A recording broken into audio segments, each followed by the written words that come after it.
Hello friends, welcome to our YouTube channel medical Pandit. तो आज हम एंजाइना पेक्टोरिस के बारे में पढ़ने वाले हैं। एंजाइना पेक्टोरिस क्या है, इसे हम कॉमन लैंग्वेज के अंदर हार्ट अटैक से भी समझते हैं। ठीक है, तो हम लेमैन लैंग्वेज में अगर बात करते हैं तो जब चेस्ट रीजन के अंदर अगर बहुत सीवियर पेन होता है हमें, तब हम उसे एंजाइना पेक्टोरिस कहते हैं। ठीक है, तो जो ये वर्ड है एंजाइना, एंजाइना वर्ड का अर्थ होता है टू स्ट्रैंगल। ठीक है, स्ट्रैंगल का अर्थ क्या होता है? स्ट्रैंगल मीन्स दम घुटना। ठीक है, जब हमें ऐसा लगे कि इतना सीवियर पेन हो हमें, जिसमें हमें दम घुटने जैसी स्थिति पैदा हो जाए, तब हम उसे एंजाइना कहते हैं। और पेक्टोरिस वर्ड का अर्थ होता है, पेक्टोरिस मीन्स चेस्ट रीजन। ठीक है, हमारा जो चेस्ट रीजन है उसे हम पेक्टोरल रीजन भी कहते हैं।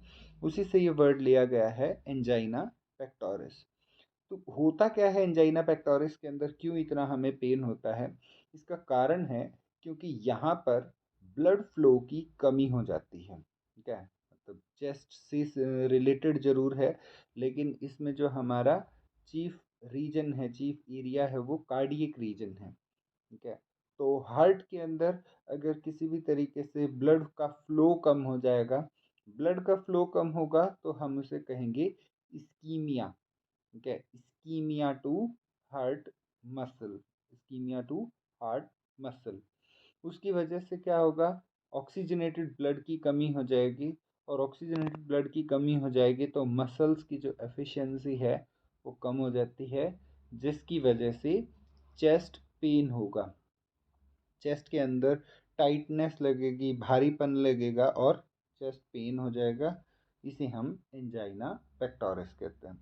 तो जैसा हमने देखा कि इसकी पैथोजेनेसिस में रिड्यूस्ड ब्लड फ्लो के बारे में लिखा है, तो ब्लड फ्लो कम होने के बहुत सारे कारण हो सकते हैं। ठीक है, वही इनके टाइप्स के अंदर भी आते हैं।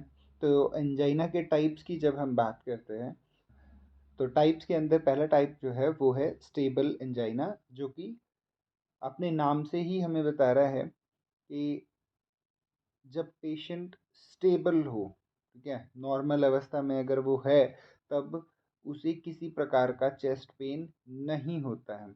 लेकिन जैसे जैसे एक्सर्शन या स्ट्रेस या कोई एक्सरसाइज पेशेंट शुरू करता है, या कोई भी एक्सर्शन जैसे सीढ़ियाँ चढ़ने का काम अगर पेशेंट करेगा, तब उसे चेस्ट में पेन होगा। ठीक है, ये बहुत कॉमन रहता है, आज के टाइम में ये बहुत कॉमन है।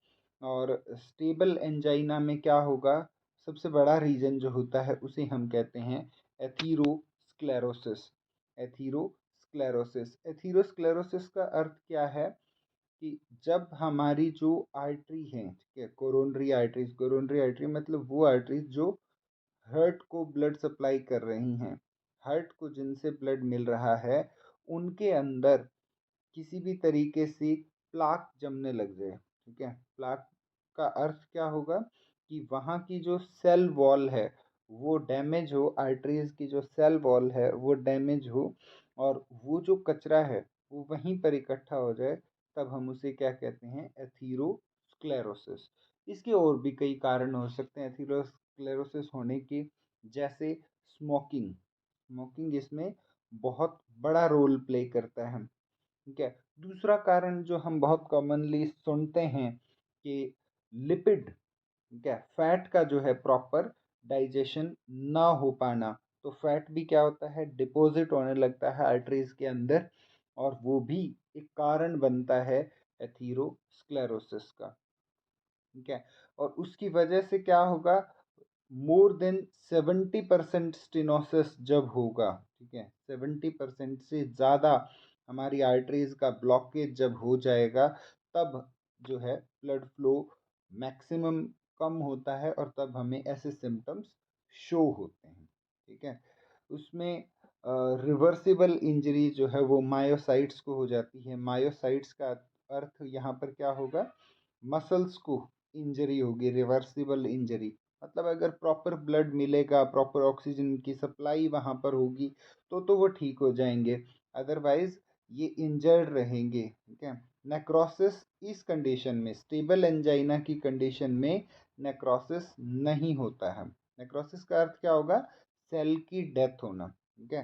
चेस्ट पेन जो है वो 20 मिनट या 20 मिनट से कम तक ही रहता है। ठीक है। और इसमें जब आप ईसीजी करवाएंगे पेशेंट की, तो आपको क्या मिलेगा? एसटी सेगमेंट का डिप्रेशन मिलेगा। एसटी सेगमेंट, ठीक है। ये जब हम ईसीजी की बात करेंगे तब भी हम पढ़ेंगे इसको। अदरवाइज आप जब ईसीजी देखेंगे तो आप समझेंगे।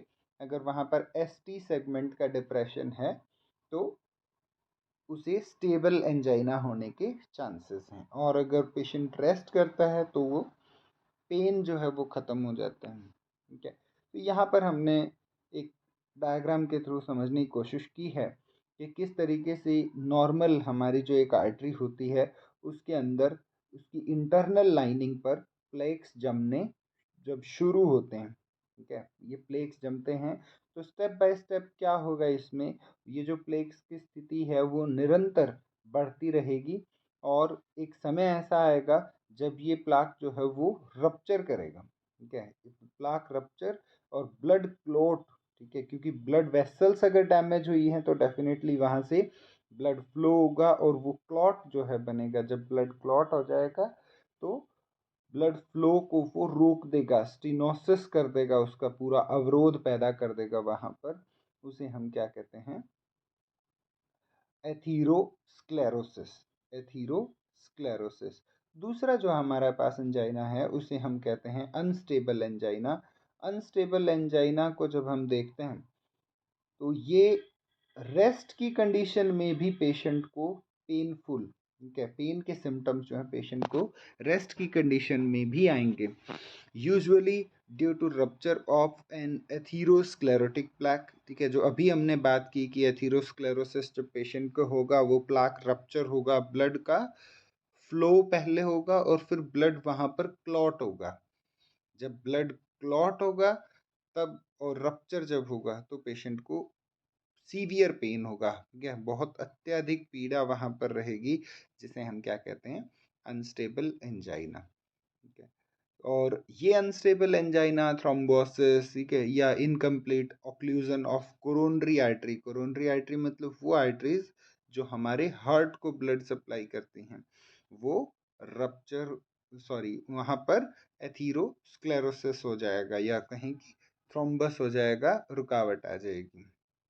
लेकिन नेक्रोसिस जो है वो यहाँ पर भी नहीं होता है। ठीक है। सेम रिवर्सिबल इंजरी रहेंगी, सेम हमारा एसटी सेगमेंट का डिप्रेशन रहेगा, ये सब चीज़ें तो सेम ही होती हैं। यहाँ और क्या होगा?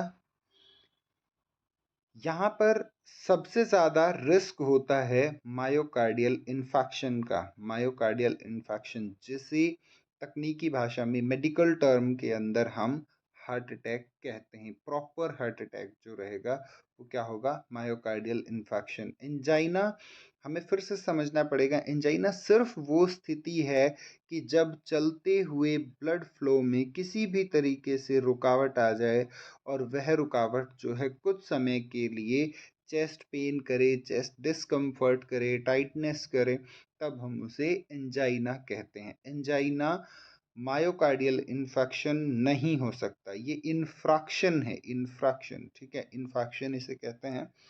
तो ये एक अलग स्थिति है, इसे हमें एंजाइना से अलग समझना चाहिए। लेकिन जो हमारा अनस्टेबल एंजाइना है उसकी वजह से मायोकार्डियल इन्फेक्शन होने के चांसेस मैक्सिमम होते हैं। ठीक है। इसमें सब एंडोकार्डियल, ठीक है, जो हमारी एंडोकार्डियम लेयर है वहाँ पर भी इस्कीमिया हो जाता है। इस्कीमिया मतलब ब्लड फ्लो या ब्लड की सप्लाई वहाँ पर कम हो जाती है। तीसरा जो हमारे पास आता है उसे हम प्रेजमेंटल एंजाइना कहते हैं। प्रेजमेंटल एंजाइना में क्या होगा कि हमारा जो चेस्ट पेन है वो एक्सर्शन के दौरान होगा। ठीक है। अकर्स ड्यूरिंग डे टाइम, जब भी एक्सर्शन होगा तब भी होगा। और दूसरा कोरोनरी आर्टरी वैसोस्पाज्म, जो हमारी कोरोनरी आर्टरी है उसका वैसोस्पाज्म हमें मिलेगा। क्योंकि ये बात अभी पूछ सकते हैं कि एक्सर्शन तो जी स्टेबल एंजाइना के अंदर भी हो रहा था, सीढ़ियाँ हम चढ़ रहे थे। ठीक है। सेम यही चीज़ होगी इसमें भी, चेस्ट पेन उसी तरीके से रहेगा। लेकिन इसमें आर्टरीज का वैसोस्पाज्म होगा। इसमें एथेरोस्क्लेरोसिस हो भी सकता है और नहीं भी हो सकता है, ये कोई मतलब कंडीशन नहीं है इसके लिए। तीसरा, reversible injury to the myocytes, यहाँ पर भी किसी तरीके का नेक्रोसिस आपको देखने नहीं मिलेगा। और सबसे इम्पॉर्टेंट यहाँ पर क्या होगा, एसटी एलिवेशन, ठीक है, जो आपका एसटी सेगमेंट रहेगा ईसीजी के अंदर, वहाँ पर एलिवेशन आपको मिलेगा। अभी तक आपने स्टेबल अनस्टेबल को पढ़ा, वहाँ पर एसटी का डिप्रेशन था, ठीक है। तो ये क्या है, ट्रांसम्यूरल इस्कीमिया को शो करता है, ट्रांसम्यूरल इस्कीमिया, ठीक है। तो ये जो है ट्रांसम्यूरल इस्कीमिया यहाँ पर शो भी किया हुआ है कि हमारी जो तीनों के तीनों लेयर्स हैं, ऑल लेयर्स इस्कीमिया को हम ट्रांसलेयर इस्कीमिया कहते हैं। मतलब जो हमारी कोरोनरी आर्टरी है उसके अफेक्ट होने की वजह से हमारा एपिकार्डियम, मायोकार्डियम और एंडोकार्डियम तीनों अगर अफेक्ट होते हैं, तीनों की ब्लड सप्लाई लॉस होती है, तब हम उसे ट्रांसम्यूरल इस्कीमिया कहते हैं, ठीक है। यहाँ पर हमने कुछ चीज़ें और शो की हुई हैं, जैसे एक्टिविटी लेवल है जो प्रेजमेंटल के अंदर जनरली हम active, very active, can walk long distance without getting any symptoms, ठीक है। तो ये हम प्रेजमेंटल के अंदर कर सकते हैं। लेकिन जो स्टेबल एंजाइना है उसमें can walk a few blocks and get chest pain, क्या थोड़ी सी दूर चलने पर ही जो है वो अगर पेन होने लग जाए, इसका मतलब वो कैसा है, स्टेबल एंजाइना है, ठीक है। और इसमें पेशेंट को रेस्ट की बहुत ज़रूरत होती है और एक्सट्रीम कंडीशंस के अंदर हमें एनटीजी, मतलब जो हमारे नाइट्रोग्लिसरीन्स हैं, उनको हमें देना होता है। व्हेन डू सिम्टम्स अकर, ये भी प्रेजमेंटल के अंदर जो है सिम्टम्स यूजुअली रेस्ट में भी हो सकते हैं, एमआई के जैसी, मायोकार्डियल इन्फेक्शन के जैसे हमें दिख सकते हैं। क्रशिंग चेस्ट पेन, ऐसा लगेगा कि हमारी चेस्ट को, ठीक है, थोरेसिक रीजन को क्रश कर दिया गया है, दबा दिया गया है बहुत ज़ोर से। और मोस्ट कॉमनली ये जो सिम्टम्स हैं ये आपको कब मिलते हैं, मिडनाइट, ठीक है, मिडनाइट में आपको मिलेंगे। और जबकि स्टेबल एंजाइना में ये एक्सर्शन के साथ ही होता है और हमें प्रॉपर मेडिकेशन की ज़रूरत होती है और रेस्ट भी प्रॉपर चाहिए होता है, और ये किसी भी टाइम हो सकता है, ठीक है। उसके बाद ईसीजी सिम्टम्स में हमने बात की थी कि इस्कीमिया के अंदर जो है या स्टेबल एंजाइना के अंदर जो है वो एसटी डिप्रेशंस मिलते हैं और प्रेजमेंटल के अंदर जो है वो एसटी एलिवेशंस मिलते हैं, ठीक है। तो इस तरीके से कुछ डिफरेंसेस भी हम यहाँ पर देख सकते हैं। तो ट्रीटमेंट के लिए जो नाइट्रोग्लिसरीन्स की हम बात कर रहे थे, जो वेसोडाइलेटर है, ये फर्स्ट एड के रूप में हम यूज़ कर सकते हैं इनिशियली।